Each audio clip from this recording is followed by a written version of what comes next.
Good morning students. आज हम लोग नॉन एक्वस सॉल्वेंट्स में लिक्विड अमोनिया को स्टडी करेंगे। पिछली क्लासेस में हमने आपके नॉन एक्वस सॉल्वेंट्स के क्लासिफिकेशन, उनकी फिजिकल एंड केमिकल प्रॉपर्टीज़ को स्टडी किया। लिक्विड अमोनिया आपका एक नॉन एक्वस सॉल्वेंट है जिसमें कि आपका वाटर मॉलिक्यूल प्रेजेंट है, यानी कि वाटर के अलावा ही आपका।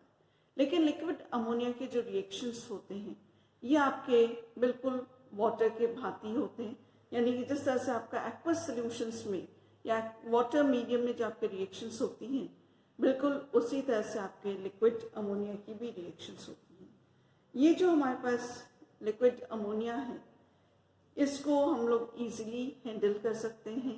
और ये लोग जो लिक्विड अमोनिया है ये ईजिली अवेलेबल भी रहता है,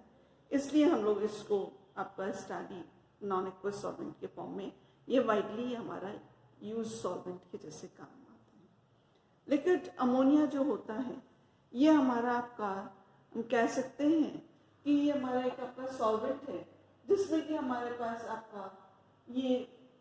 जो बॉन्डिंग है ये आपका लेस स्ट्रांगली एसोसिएटेड रहता है एज कंपेयर टू वाटर। यहाँ पे जो हाइड्रोजन बॉन्डिंग है वो हमारे आपके पास जो है कंपैरेटिवली स्ट्रॉन्गर नहीं है जितनी कि वाटर मॉलिक्यूल में है। रीजन है यहाँ पे ऑक्सीजन के पास आपके 2 लोन पेयर ऑफ इलेक्ट्रॉन्स हैं और उससे वो आपका जो है हाइड्रोजन को अट्रैक्ट करता है। सिमिलरली जो आपका हाइड्रोजन बॉन्डिंग बनता है ऑक्सीजन में वो आपके दोनों हाइड्रोजन जो हैं वो आपके हाइड्रोजन बॉन्ड फॉर्म करते हैं, जबकि आपका अमोनिया के केस में सिर्फ एक लोन पेयर होने की वजह से वो सिर्फ आपका जो हाइड्रोजन बॉन्ड बनाएगा उसमें आपका एक मॉलिक्यूल आपका एक ही हाइड्रोजन बॉन्ड फॉर्म आउट करेगा। इसकी वजह से जो इसमें जो हमारे पास जो इसका एसोसिएशन है वो हमारा आपका वाटर के कंपैरिजन में ये हमारा आपका कम है। इसके बाद हम आपकी बात करते हैं अब इसका आपका लिक्विड अमोनिया के फ्रीजिंग पॉइंट या हम आपके बॉइलिंग पॉइंट की बात करें तो फ्रीजिंग पॉइंट और बॉइलिंग पॉइंट जो होते हैं ये भी आपके वाटर से आपका जो है लिक्विड अमोनिया के केस में हमारा ये कम रहता है। डाइलेक्ट्रिक कांस्टेंट वैल्यू जो है लिक्विड अमोनिया के केस में इट इज 26.7 होती है, जबकि वाटर के केस में 81.7 हमें मिलता है। तो इस अगर डाइलेक्ट्रिक कांस्टेंट की वैल्यू को अगर देख कर ध्यान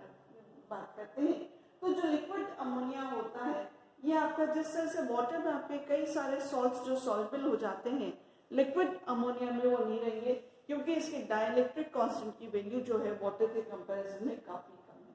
लेकिन ये आपका कुछ जो आपके सॉल्ट्स हैं जिसमें कि हमारे पास आपके बहुत अधिक मात्रा में इलेक्ट्रॉन्स की संख्या रहती है या जो कि हमारे आपके नॉन पोलर सब्सटेंसेस हैं उनके लिए आपका जो लिक्विड अमोनिया है वो आपका बेटर सॉल्वेंट है एज कंपेयर टू वाटर में वो। अब जो नॉन पोलर सब्सटेंसेस हैं जैसे कि आपके हाइड्रोकार्बन्स वगैरह हैं उनकी भी सॉल्टी को हम आपका जो है आपका लिक्विड अमोनिया में देख सकते हैं या वो हमारे आपके सॉल्युबल्स होते हैं। इसके बाद जो हमारे पास आपके जो प्रॉपर्टीज आती हैं वो अगर हम आपका प्रॉपर्टीज स्टडी करते हैं तो आपके जो मेल्टिंग पॉइंट और बॉइलिंग पॉइंट से जैसे कि अभी हमने करा था वो हमारा आपका वाटर से कम है, और वाटर के केस में जो आपका आता है बॉइलिंग पॉइंट और आपका जो है मेल्टिंग पॉइंट है, मेल्टिंग पॉइंट वाटर का होता है 273 डिग्री केल्विन है और जबकि बॉइलिंग पॉइंट हमारा 373 डिग्री केल्विन है। ये हमारे आपका वाटर के केस में। अगर हम इसको स्टडी करते हैं अमोनिया के केस में, लिक्विड अमोनिया के केस में, तो लिक्विड अमोनिया का जो मेल्टिंग पॉइंट है 198 है और जबकि इसका बॉइलिंग पॉइंट जो है वो 263 डिग्री आपका केल्विन है। तो हम यहाँ पे देख सकते हैं कि हमारा जो मेल्टिंग पॉइंट और बॉइलिंग पॉइंट्स जो होते हैं वाटर की तुलना में हमारे पास इसमें आपके कम हमें मिलता है। इसके बाद जो हमारे पास है कि हमारा जो लिक्विड जो है ये हमारा जो वाटर के कम जो है in respect to ammonia water जो हमारा है वो काफी लेस से होने की वजह से काफी हम लोग हद तक वाटर को काम में लेते हैं। Then comes the viscosity. Viscosity अगर हम आपकी बात करते हैं तो विस्कोसिटी भी जो है हमारे वाटर की तुलना में कम है। वाटर के केस में विस्कोसिटी की वैल्यू 1.0 है, तो आपका अमोनिया के केस में, लिक्विड अमोनिया के केस में इट इज 0.254 इसकी जो है। अब जिसकी विस्कोसिटी कम रहेगी उसमें आपका जो भी सब्सटेंसेस है या आयंस हैं उनके आपकी जो मोबिलिटी है वो आपके ज़्यादा रहती है और जब आपकी मोबिलिटी आपके आयंस की ज़्यादा रहेगी तो रिएक्शंस जो होंगी, आपकी जो केमिकल रिएक्शंस होती हैं या इनऑर्गेनिक रिएक्शंस हम बात करते हैं, तो वो हमारे आपके कंपैरेटिवली फास्टर होगी। क्योंकि यहाँ पे आप देखते हैं कि वाटर की जो विस्कोसिटी 1.0 है, जबकि अमोनिया के केस में 0.254 है, यानी कि इसकी वैल्यू कम होने की वजह से जो आपके जो आयंस के जो आपके मोबिलिटी है, यानी कि आयंस आपके एक स्थान से आपके जो दूसरे स्थान पर जो मूव करते हैं, इधर उधर आपके जाते हैं, तो उसकी जो आपकी मोबिलिटी आपके अमोनिया के केस में ज़्यादा होगी। और जब अमोनिया के केस में आपकी मोबिलिटी ज़्यादा होगी तो उन आयंस के बीच में आपके टकराहट ज़्यादा होगी, और टकराहट ज़्यादा होगी तो हमारे पास आपका जो रिएक्शन है, रेट ऑफ रिएक्शन जो है वो अधिक हो जाएगा, यानी कि आपके जो रिएक्शन की जो है वो हमारे पास आपके कंपैरेटिवली वाटर से वो हमारे पास फास्ट आपके होगी। इसके बाद आता है डायपोल मोमेंट और डाइलेक्ट्रिक कांस्टेंट वैल्यू। अभी हमने देखा था कि जो आपकी डायपोल मोमेंट और डाइलेक्ट्रिक कांस्टेंट की वैल्यू जो है लिक्विड अमोनिया की आपकी कम होती है वाटर से, एंड उसकी वजह से क्या होता है कि जो हमारे कई सॉल्ट्स जो हैं जो कि वाटर में आपके इजीली हमारे पास सॉल्युबल हो जाते हैं, लिक्विड अमोनिया में वो आपकी इजीली सॉल्युबल नहीं होंगे। लेकिन ये हमारे पास जो लिक्विड अमोनिया है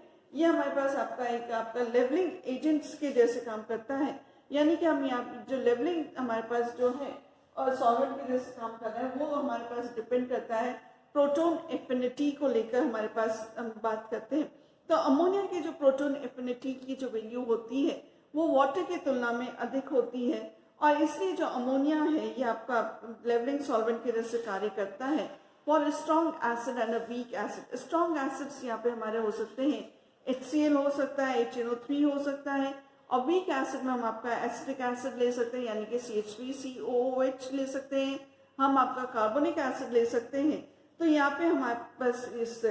तो लेकिन इसके जो स्ट्रॉन्ग बेस के लिए जो इसके जो है डिफ्रेंशिएटिंग सॉल्वेंट के जैसे ये हमारा आपका कार्य करता है, और इसका रीज़न हमारा है कि आपके जो प्रोटॉन एफिनिटी की जो वैल्यू है आपके अमोनिया की अधिक है तो आपके वाटर की तुलना में, क्योंकि वाटर में हमारे पास आपका इलेक्ट्रॉन नेगेटिविटी की वैल्यू से हम आपका निकाल सकते हैं प्रोटॉन एफिनिटी। तो नाइट्रोजन की जो आपकी इलेक्ट्रॉन नेगेटिविटी वैल्यू होती है इट इज 3.0 होती है, जबकि ऑक्सीजन के केस में आपकी इलेक्ट्रॉन नेगेटिविटी वैल्यू जो होती है वो 3.5 होती है। तो इस वजह से अगर हम आपकी बात करते हैं तो यहाँ पे जो नाइट्रोजन जो है जिसकी की इलेक्ट्रॉन नेगेटिविटी वैल्यू आपकी कम है वो हमारा आपका बेटर इलेक्ट्रॉन डोनर होने की वजह से हम यहाँ पे ये आपका लेवलिंग सॉल्वेंट के जैसे कार्य करता है। इसके बाद इसमें जो है प्रॉपर्टी आती है हाइड्रोस्कोपिक नेचर, यानी कि आपका ये जो है ये आपका जो एटमॉस्फेयर जो है उससे ये आपका वाटर वगैरह को एब्जॉर्ब कर लेता है, यानी कि पानी को एब्जॉर्ब। तो इसकी वजह से जो हमारे पास जो इसके रिएक्शंस जो होने हैं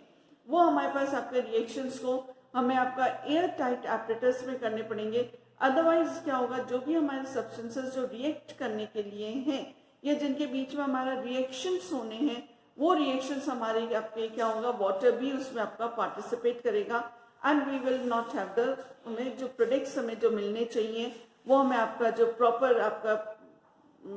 प्रपोर्शन में जो मिलने चाहिए वो हमें आपके प्रॉपर प्रपोर्शन में ना मिलके हमें दूसरे बाय प्रोडक्ट्स भी मिलेंगे, क्योंकि आपका एटमॉस्फेयर से आपका वाटर को एब्जॉर्ब करेगा, तो it will form another compounds also. इसके बाद हमारे पास जो रिएक्शंस आते हैं वो रिएक्शन हमारा है एसिड बेस रिएक्शंस हमारे आते हैं, और एसिड बेस रिएक्शन का हम दूसरे वर्ड्स में अगर हम बात करते हैं तो ये हमारे आपके पास न्यूट्रलाइजेशन रिएक्शंस होते हैं, क्योंकि एसिड जो होता है वो बेस के साथ रिएक्ट करके हमें सॉल्ट और सॉल्वेंट बनाता है।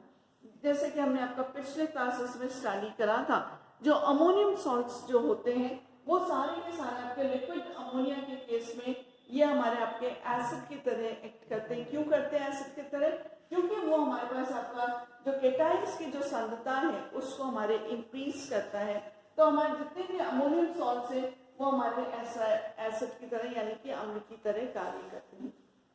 उसके विपरीत अगर हम बात करें कि जहाँ पे आपके एनाइड्स की सांद्रता बढ़ती है, यानी कि आपके अमाइड्स, इमाइड्स और नाइट्राइड्स की जो सांद्रता है जहाँ पे बढ़ती है जिन केमिकल रिएक्शंस के दौरान, वो हमारे जितने भी आपके सब्सटेंसेस हैं वो हमारे आपके बेस की तरह से कार्य करेंगे, क्योंकि यहाँ पे हमारे पास आपके एनाइड्स की सांद्रता, ये जो आपके पर्टिकुलर सॉल्ट्स है ये हमारे लिक्विड अमोनिया के केस में आपकी इनकी सांद्रता इंक्रीज करते हैं, और जब इनकी सांद्रता इंक्रीज होगी तो ये हमारे आपके बेस की तरह एक्ट करेंगे। नो अगर हम आपका सिंपल आपका एसिड बेस रिएक्शन को स्टडी करें तो एसिड बेस रिएक्शन के हमारे पास आपका ये आपके उदासीनीकरण की अभिक्रिया है और इसमें जब हमारे पास अमोनियम नाइट्रेट आपका पोटेशियम अमाइड के साथ रिएक्ट करके हमें आपका पोटेशियम नाइट्रेट और अमोनिया गैस अमोनिया सॉल्वेंट जो है वो हमें यहाँ पे निकल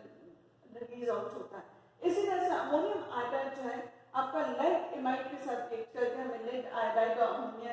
अगेन सॉल्वेंट की तरह से निकल रहा है। अमोनियम आयोडाइड आपका एल्यूमिनियम नाइट्राइड के साथ रिएक्ट करके एल्यूमिनियम आयोडाइड और आपका अमोनिया यहाँ पे अगेन सॉल्वेंट। दैट इज कि हमारे पास जो भी आपके एसिड बेस रिएक्शन है उससे हमारे पास सॉल्ट के साथ साथ हमें आपका सॉल्वेंट भी फॉर्म हो रहा है। तो यहाँ पे हमारे ये सारे के सारे हमारे आपके सॉल्वेंट फॉर्म आउट हो गए। ये जो हमारे पास एसिड बेस रिएक्शंस हैं इनको अगर हम आपका स्टडी करना चाहें तो इसको हम आपका कंडक्टोमेट्रिक मेथड से भी स्टडी कर सकते हैं, पोटेंशियोमेट्रिक मेथड से भी स्टडी कर सकते हैं,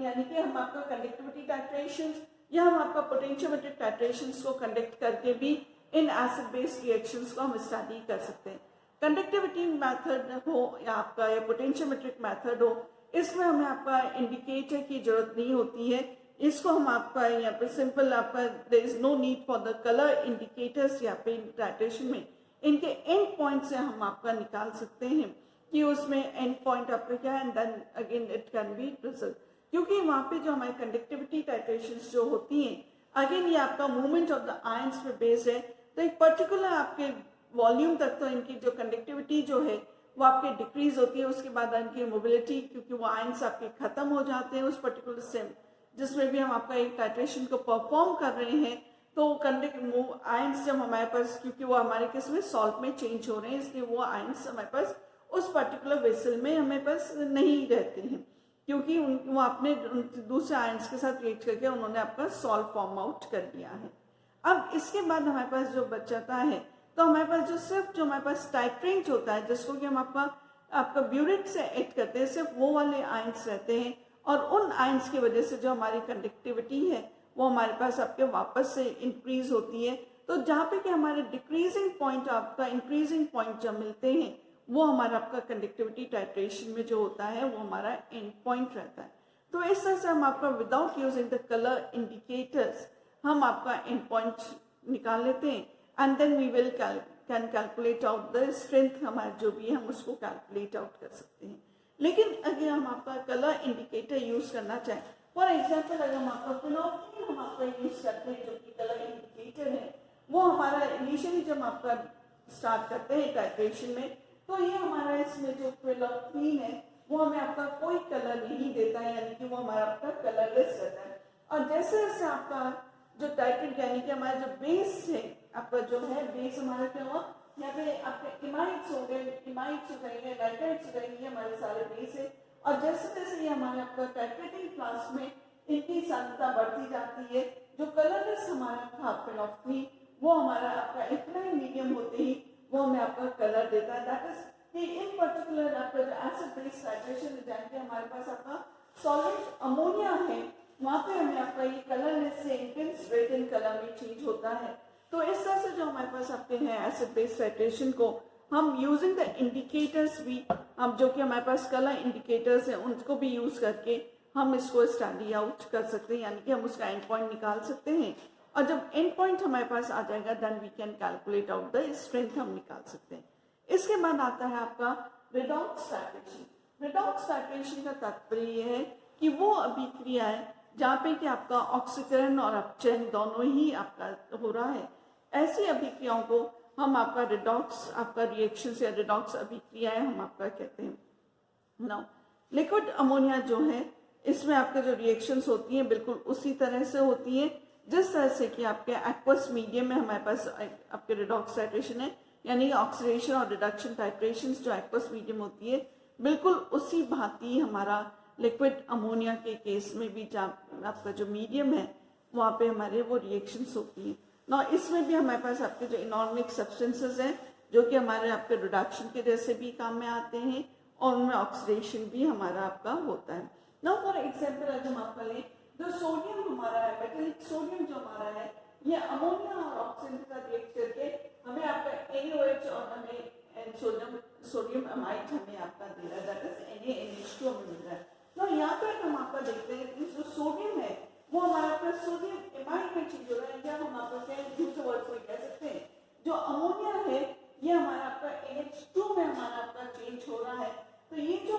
अभिक्रिया है ये हमारे आपकी कहलाती है अपचयन की अभिक्रिया यानी कि रिडक्शन। दैट इज कि ये वाली जो आपका रिएक्शन है ये भी हमारे आपका किस हो जाएगी, रिडक्शन हो जाएगा। अब जब ये सोडियम अमाइड जो है ये ऑक्सीजन के साथ रिएक्ट करके ये हमें आपका चेंज होता है NaOH और सोडियम नाइट्राइट और अमोनिया इसमें वापस निकलता है। दैट इज कि हमारे पास हम यहाँ देखते हैं जो सोडियम अमाइड है ये हमारा आपका किस में चेंज हो रहा है, सोडियम नाइट्राइट में चेंज हो रहा है। और जब ये सोडियम नाइट्राइट में चेंज हो रहा है तो ये जो अभिक्रिया हमारी है ये हमारे आपके ऑक्सीडेशन की अभिक्रिया यानी कि ऑक्सीकरण की अभिक्रिया। तो जो पहला जो हमारा है जिसमें कि हम रिडॉक्स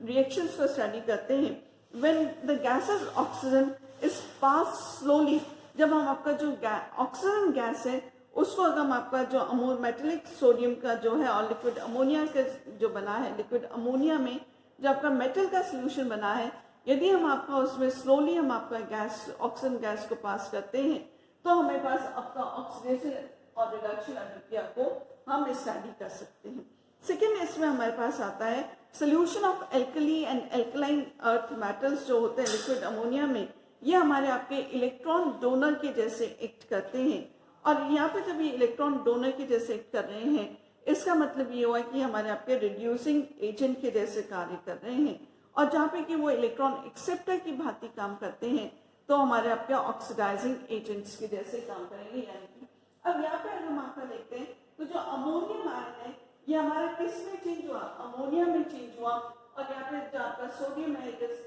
सोडियम ब्रोमाइड। तो यहाँ पे हमारे पास जो है आपका अमोनिया जो है उसने आपका इलेक्ट्रॉन आपका जो डोनर के जैसे हमारा काम कर रहा है तो वो हमारा आपका एसिड हो जाएगा, यानी कि सॉरी इलेक्ट्रॉन डोनर के जैसे काम कर रहा है तो वो हमारा आपका रिड्यूसिंग एजेंट हो जाएगा। और जहाँ वो आपका इलेक्ट्रॉन को एक्सेप्ट करता है वो हमारा आपका हो जाएगा आपका ऑक्सीडाइजिंग एजेंट्स की जैसे हमारा आपका काम करेगा।